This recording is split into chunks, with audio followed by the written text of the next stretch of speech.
Bonjour à tous. Donc, sauvetage mésentérique. Je vais avoir la chance de profiter en fait des topos précédents. Je n'ai pas de conflit d'intérêt en rapport avec cette présentation. Et là, je vais juste, pour bien préciser le cadre, me focaliser sur l'ischémie mésentérique qui peut survenir en réanimation ou qui peut nous amener des malades en réanimation. Mais c'est différent de la présentation initiale sur la dysfonction entérocytaire en réanimation. L'ischémie mésentérique, c'est une maladie finalement qui est relativement rare, même si on a l'impression que l'incidence est plutôt en augmentation, une incidence de l'ordre de 1 pour 1000 hospitalisations. Et comme vous le savez, des étiologies qui se répartissent avec essentiellement des ischémies, majoritairement 80% d'ischémies dites occlusives. Au sein de ces ischémies dites occlusives, la cause artérielle est prédominante, et au sein des causes artérielles, ces causes artérielles sont réparties entre la cause en rapport avec une maladie type artériopathie sous-jacente, et l'autre moitié est en rapport avec une maladie artérielle finalement liée à un phénomène embolique. Les autres causes d'ischémie forme occlusive sont les thromboses veineuses. Et puis on a la forme de l'ischémie non occlusive qu'on a commencé à voir un petit peu. La caractéristique de ce tableau, c'est cette mortalité avec de 30 à 95% qui reste un sujet d'actualité. Alors en fait, si on reprend un petit peu comment les choses se passent, et notamment si on essaye de voir comment les choses se passent dans le temps, parce que c'est là-dessus que va se reposer le concept de sauvetage mésentérique, entre le moment où on a l'arrêt du flux vasculaire et le moment où on a la nécrose constituée, le décès, on a des étapes intermédiaires, vous vous en doutez bien. Vous avez vu sur la physiopathologie de l'entérocyte que très rapidement va se constituer l'ischémie muqueuse, que progressivement cette ischémie entérocytaire puis muqueuse va devenir pariétale, transpariétale, nécrose avérée, perforation, phénomènes inflammatoires locaux, péritonite, phénomènes inflammatoires systémiques, décès, effectivement, à ce stade-là assez fréquent. Et quand ce n'est pas décès, c'est résection intestinale souvent extrêmement élargie, constituant actuellement une des premières causes de ce qu'on appelle l'insuffisance intestinale, à savoir le syndrome du grêle-court, puisque c'est actuellement une des premières causes. Le syndrome de grêle-court secondaire à des résections post-ischémie mésentérique constitue une des premières causes d'insuffisance intestinale. Donc l'idée étant pour le sauvetage mésentérique, elle est assez simple. L'idée, c'est essayons d'agir, essayons de réverser ce qu'on peut réverser au stade d'ischémie, puisqu'au stade de nécrose constituée, il est trop tard. Et globalement, le système repose sur un concept d'association qui part d'un diagnostic précoce, qui associe une stratégie médicale et qui associe une stratégie de revascularisation et de plus ou moins de résection quand celle-ci est nécessaire. J'ai dit que c'était un concept parce que pour l'instant, vous verrez, je vais vous montrer les quelques datas qu'on a. Il est assez physiopathologiquement sous-tendu, il est séduisant. On a besoin encore de faire la démonstration de son bénéfice. Pour faire un diagnostic précoce, il faut un diagnostic clinique. Je m'adresse aux plus jeunes et donc c'est des tableaux qui sont essentiellement aux urgences. Je vous rappelle que la clinique précoce, elle a une caractéristique qui est d'être non spécifique et que très franchement, finalement, le point qu'on voit le plus souvent, c'est la discordance entre ces douleurs abdominales intenses et un examen abdominal qui, à ce stade-là, est extrêmement pauvre. Et ça l'oppose aussi une clinique tardive qu'on voit qui sont devenus plus évidents avec des signes d'irritation péritonale, du choc, du sepsis, de la défaillance multiviscérale, voire des stades qui sont diagnostiqués à une phase pré-mortem. C'est un point qui est assez trivial, ces aspects d'examen clinique. Ça pose une partie du problème. Vous comprenez bien que si on veut démarrer sur des stratégies de sauvetage mésentérique, il faut avoir reconnu des tableaux et pas reconnu des tableaux au moment où tout le monde les a vus, comme le nez au milieu de la figure, que probablement l'intestin est noir. Ce qui suppose aussi d'avoir un certain degré d'alerte et ce qui suppose aussi, quand on va demander les examens complémentaires, et en particulier le scanner, qui est maintenant avec injection, qui est maintenant l'examen paraclinique diagnostique clé, d'avoir ciblé et d'avoir un petit peu orienté nos amis les radiologues, avec notamment un très beau papier qui montre que quand on remplit la demande, et là je m'adresse aux plus jeunes, si vous ne parlez pas quand vous faites votre bilan de douleur abdominale, si vous n'évoquez pas que vous pensez que peut-être il pourrait y avoir une ischémie mésentérique, eh bien, il y a moins de chances que votre radiologue vous trouve les signes d'une ischémie mésentérique. Un très beau papier des radiologues qui rappelle l'intérêt quand on demande des examens diagnostiques, de donner un petit peu quelle est notre capacité pré-test. Je m'adresse aux plus jeunes, mais je pense que c'est un message qui est extrêmement important. Les examens biologiques, la biologie classique, elle est non spécifique. On a effectivement des choses qui ont été plus ou moins testées. On a les didymères qui sont augmentés en cas d'ischémie mésentérique. C'est sensible, c'est pas très spécifique.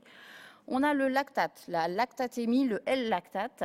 J'entends dire beaucoup que le lactate, c'est pas un bon marqueur d'ischémie mésentérique. Là, ça dépend de quoi on parle. Ce qui est sûr, c'est que cette hyperlactatémie cette augmentation va être tardive et que c'est associé à la nécrose constituée.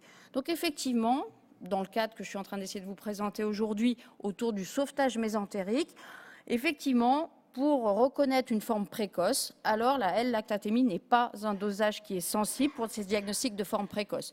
Par contre, ça a une excellente valeur prédictive positive pour vous dire qu'il faut rapidement envoyer le malade au bloc opératoire parce que probablement que vous avez des formes de nécrose constituées.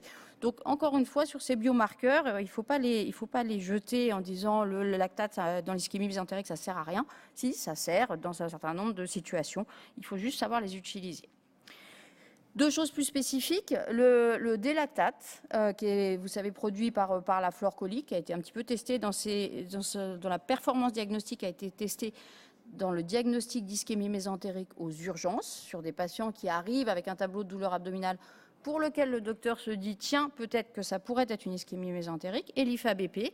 Vous savez tout de l'IFABP maintenant, depuis le topo de Gaël Piton. Donc, c'est un peu la troponine de l'entérocyte, spécifique de l'entérocyte de la muqueuse. Ça augmente très précocement en présence de nécrose entérocytaire. Donc là, pour le coup, vu l'idée qu'on a autour de ce sauvetage mésentérique, pour avoir un intérêt. Et effectivement, pour des malades, encore une fois, aux urgences, pour lesquels on suspecte un diagnostic d'ischémie mésentérique. Vous avez ici représenté les courbes ROC. Vous connaissez cette représentation de toutes les données biologiques non spécifiques, les globules blancs, la CRP. Et vous voyez à la tête des courbes ROC que tout ça n'est pas bien performant pour faire un diagnostic d'ischémie vasculaire. Et puis vous avez ici représenté l'IFABP, le L-lactate qui est ici, qui est moyen. C'est des malades qui sont aux urgences, qui n'ont pas forcément des défaillances. Vous avez les LDH, l'azate. Et vous voyez que, bien que non parfait, l'air sous la courbe de notre IFABP est probablement la meilleure en termes de biomarqueurs, ce qui se traduit par une performance globale assez intéressante.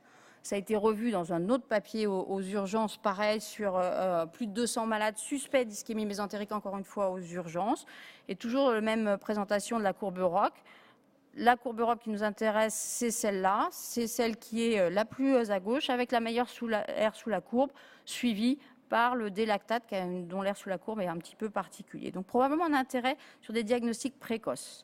Si on met bout à bout un petit peu les grosses données qu'on a aux urgences et qu'on regarde un petit peu ces performances diagnostiques de l'IFABP sur les deux études du délactate, effectivement les airs sous la courbe sont corrects. On note quand même que finalement, sa meilleure performance de l'IFABP, c'est sa valeur prédictive négative. C'est-à-dire que pour le coup, là, finalement, on est... si elle est négative, si elle n'est pas augmentée, l'IFABP sur votre tableau de douleur abdominale, la probabilité qu'il y ait une ischémie en cours est faible. Alors là, c'est pas de chance parce que c'est pas tout à fait comme ça qu'on voulait s'en servir, mais en fait, les études sont assez cohérentes sur le fait que si l'IFABP est basse, alors effectivement, il est très peu probable qu'il y ait un phénomène d'ischémie, quelle que soit l'origine de cette ischémie entérocytaire. Donc un petit défaut très sensible, mais un petit défaut de spécificité. Le délactate fait un petit peu mieux, en termes de valeur prédictive positive, ferait un petit peu mieux, ça reste un petit peu à évoluer. Ces biomarqueurs, comme il a été dit, sont pour la plupart non disponibles, sauf exception en routine, mais il reste des pistes qui vont être intéressantes et pas que pour les malades de réanimation. Le diagnostic, clairement, il n'y a pas de doute, c'est le scanner injecté. J'insiste juste sur les conditions de réalisation de ce scanner, avec la qualité avec laquelle il est réalisé, et notamment des injections qui permettent de faire un temps artériel et un temps portal. Et les signes radiologiques sont maintenant relativement assez bien décrits, que ce soit l'absence de rehaussement pariétal, l'épaississement pariétal. La pneumatose pariétale ou portale, ça c'est celle qu'on voit un petit peu comme le nez au milieu de la figure. Et puis l'intérêt de regarder les vaisseaux, puisqu'assez souvent on voit les anomalies, on peut voir les thrombus, on peut voir les emboles. Les performances diagnostiques de ce scanner, lorsque le radiologue a été bien orienté, sont excellentes et c'est devenu l'examen diagnostique de référence. Alors, une fois qu'on a fait ce diagnostic, y compris sur des formes non nécrotiques, une fois qu'on a fait ce diagnostic, du diagnostic précoce, vient la partie de la stratégie. Une stratégie en deux parties, une stratégie de thérapeutique médicale et une stratégie de revascularisation plus ou moins d'une chirurgie. La stratégie thérapeutique médicale, il y a des choses faciles, les anticoagulants et les antiagrégants sur ces tableaux, soit de thrombophilie, soit de thrombose avérée, ou de maladies emboliques sur une ACFA par exemple. Ça, il n'y a pas de discussion là-dessus. Deuxième partie, l'optimisation de la perfusion intestinale. Gaël Piton a commencé à aborder un petit peu le sujet, ça a été aussi abordé sur le topo sur le syndrome du compartiment. C'est effectivement faire en sorte, et ça c'est notre métier de réanimateur, d'optimiser l'hémodynamique systémique. Alors quand vous lisez les guidelines, qui sont généralement des guidelines plutôt de gastro-entérologues, c'est remplissage, remplissage, remplissage. À propos de pas grand-chose comme données bien entendu, si on essaye de réfléchir avec ce qu'on sait actuellement de la réanimation, j'allais dire volémique et de la réanimation hémodynamique en général, je pense que le bon terme n'est pas d'un remplissage à outrance, mais c'est probablement un remplissage adapté sous monitorage, parce que effectivement, indéniablement, on a besoin d'une volémie pour restaurer une pression de perfusion et restaurer une perfusion, mais aussi, comme ces malades, on l'a dit, ces malades sont inflammatoires, ils ont un syndrome de perméabilité et donc très rapidement œdème tissulaire, très rapidement augmentation de la pression de perfusion de la pression intra-abdominale et donc très rapidement des effets secondaires de ce remplissage excessif. Et je vous rappelle aussi qu'il n'y a pas que la phase d'ischémie qui joue, il y a aussi de plus en plus de démonstrations autour de ce qui se passe après la reperfusion, et notamment avec des tableaux qui passent d'un phénomène ischémique avéré au moment de la reperfusion, dans les heures qui suivent la reperfusion, avec des vasospasmes secondaires, donc des ischémies non occlusives qui peuvent venir se surajouter. Donc quelque chose sur une réanimation de l'hémodynamique systémique qui est un point important. Pas mal de propositions d'optimisation de la perfusion intestinale, notamment, mais cette fois-ci en local. Et ça, c'est la perfusion locale, soit des vasodilatateurs, c'est souvent des prostaglandides ou de la papavérine, souvent dans les formes liées au vasospasme. C'est fait, ça mériterait quand même quelques évaluations, parce qu'il n'est rien de dire que ce n'est pas évalué.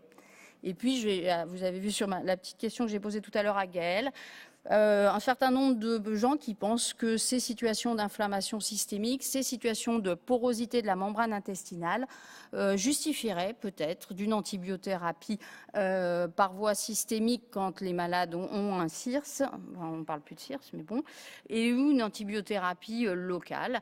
On est dans des discussions, Philippe pourra attester que les discussions sont avec nos amis gastro-entérologues sur le sujet sont assez compliquées, donc on essaie de tenir la barre. En tout cas, la réponse, on essaie de l'apporter en suivant la flore intestinale, notamment des patients qui sont traités de cette façon pour essayer de répondre. Juste un point, classiquement, pas de vasopresseur. En fait, pas de vasopresseur, oui, parce que ça ferait de l'ischémie. Un petit papier très rapide qui montre que peut-être que quand même... Vous voyez, là, c'est de l'association vasopressine plus noradrénaline qui montrait que finalement, les patients avaient une meilleure perfusion intestinale. Donc, les choses ne sont pas aussi simples. Et de temps en temps, on se rappelle un petit peu de ce qu'on entendait de la part des cardiologues qui ne voulaient pas qu'on mette de traitement qui pouvait être mauvais pour le cœur. Alors après la revascularisation, ce qui est sûr, c'est qu'elle doit être en urgence. Elle peut faire appel à de la radiologie interventionnelle versus la chirurgie. Les deux sont maintenant bien évalués. La radiologie interventionnelle a de très bons résultats techniques. Les devenirs sont souvent dans les études identiques ou supérieures. Il n'y a rien randomisé, donc il y a une sélection des patients. Il faut quand même savoir que même si la revascularisation a pu être par voie interventionnelle, ça ne veut pas dire que les patients ne devront pas être opérés parce qu'ils peuvent avoir de l'ischémie et que l'ischémie nécessite une résection. Il semblerait quand même qu'on gagne un petit peu une épargne en chirurgie et peut-être des résections plus limitées. Comment on choisit? Eh bien, c'est en fonction de l'état clinique, c'est en fonction du plateau technique disponible. Tout est possible de la revascularisation radiologique suivie d'une chirurgie et visée résection intestinale, de la chirurgie de la résection nécrose en urgence à 2 heures du matin suivie d'une revascularisation radiologique. Ce qui est sûr, c'est que la revascularisation est urgente. On a essayé de mettre ça au point sur notre groupe hospitalier entre Bichat et Beaujon. C'est un travail multidisciplinaire avec une stratégie et la constitution d'un stroke intestinal où on essaie de mettre sur un chemin clinique la totalité des points que je vous ai présentés pour vous raconter des belles histoires. Vous avez ici un très beau tableau d'une ischémie avérée. Vous voyez le thrombus. Ici, dans la mésentérique supérieure, vous voyez l'aéroportie et vous voyez la pneumatose. Ce malade n'a pas été opéré. Il a été revascularisé de son AMS. Et vous voyez 8 jours après qu'il n'y a plus de pneumatose et que les choses ont régressé.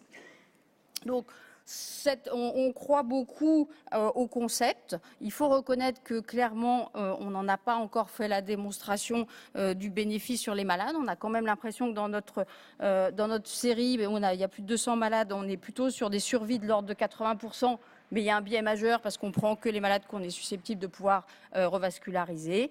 Et donc, c'est la raison pour laquelle, comme on y croit assez au sein de ce GH et au sein dans un groupe qui est vraiment pluriprofessionnel, puisque des radiologues, des gastro-entérologues, des chirurgiens viscéraux, des chirurgiens vasculaires et des anesthésistes et des réanimateurs, eh bien, on a monté un stroke intestinal et j'espère qu'on pourra montrer que le concept de sauvetage mésentérique a du sens pour les malades et pour leur devenir. Je vous remercie.